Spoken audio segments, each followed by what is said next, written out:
As in most of my games that I have posted on YouTube, I haven't actually analyzed the games with a computer or anything, so it's possible that the following endgame that I reached with my opponent maybe a week or so ago did have some mistakes, but mistakes are very common in chess, I believe, so I think I can live with that.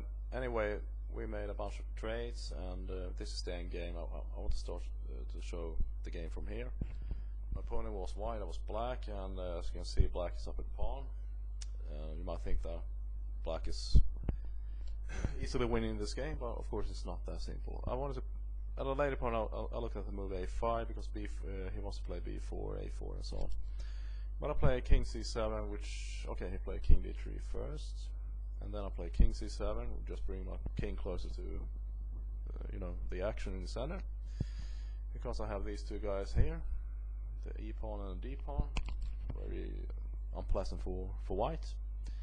And here we play b4, king b6, a4, and now we can see that the queen side is sort of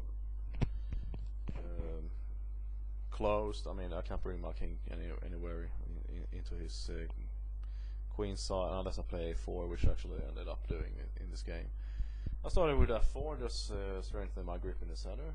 He played g3, I played g5, h3, h5, and here f3, because he can't really do all that much, and we can see that I have a very significant difference in strength in the center. I have all these pawns over here. I have 5 pawns against 3 pawns. I started with the move g4. He took with h pawn. H takes g4. F takes g4. F takes g4. And now I have these two guys in the center. King e3, king c6, king d3, king d6, king e3, a5. Okay, before I show the game, the move a5. I just want to say that at a first glance, this game looks completely drawn, because I mean, you might think that all white has to do is to go back and forth, but it's not quite that simple. I started with the move a5 because well, first of all, I want to see if he makes a mistake, because obviously it doesn't really matter, because if if I move my king back and forth, so will he, so the game is drawn anyway. So I played a5, and he played b5, because obviously if he takes, he loses the game immediately, because my king is in the square of the pawn, so to speak. So he played b5, and notice I said the square of the pawn, and that's actually very important in the end game, and also in this game, as you will see, and I'll show that in a minute. So king c5, king d3, e4 check, king e3, king b6.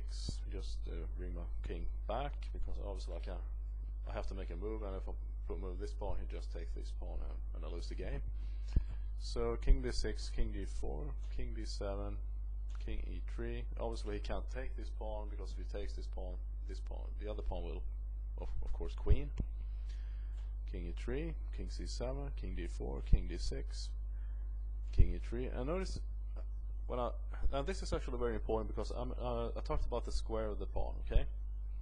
And so far I'm still in the square. If he starts pushing his pawn right now, I can just take with my king, and I can even play a king e5, and I don't have to worry about the pawn, okay? Because if he plays b6, I can just bring my king closer, and when his pawn is on b7, my king will be on c7, so it doesn't work. And when he queens, I just take it.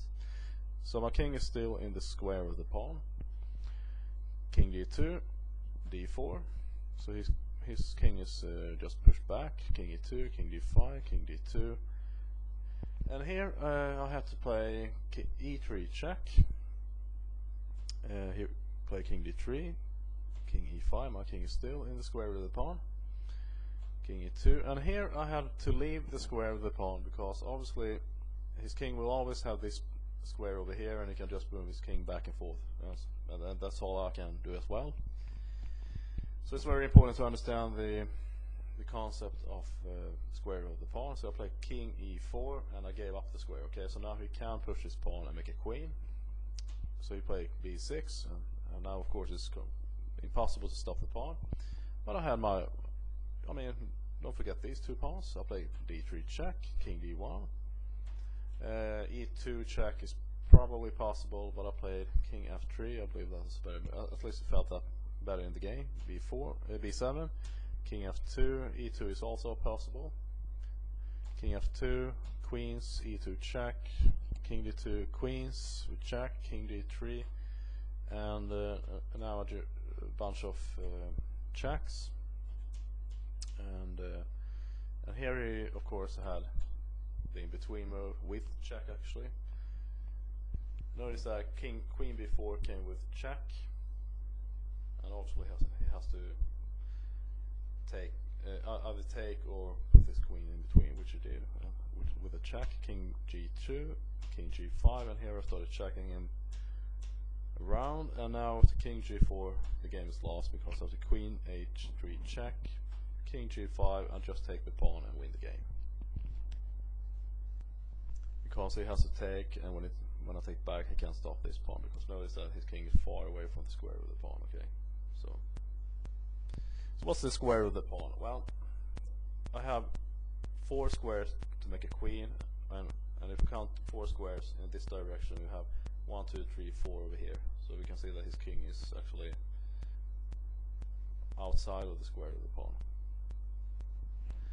Okay.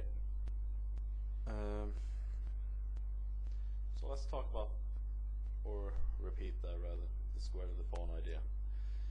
Now, and obviously that's very important, because if I don't, probably a beginner who hasn't understood the idea of square of the pawn will probably agree on the draw here, because, like I said earlier, at a first glance, it looks like the game is drawn, because, I mean, here, even if I had that understood, but maybe it's not that easy to see, especially not in a blitz game, that you actually have to give up the possibility to capture the pawn in order to actually, well, or at least make a queen at the same time, although I managed to win this game.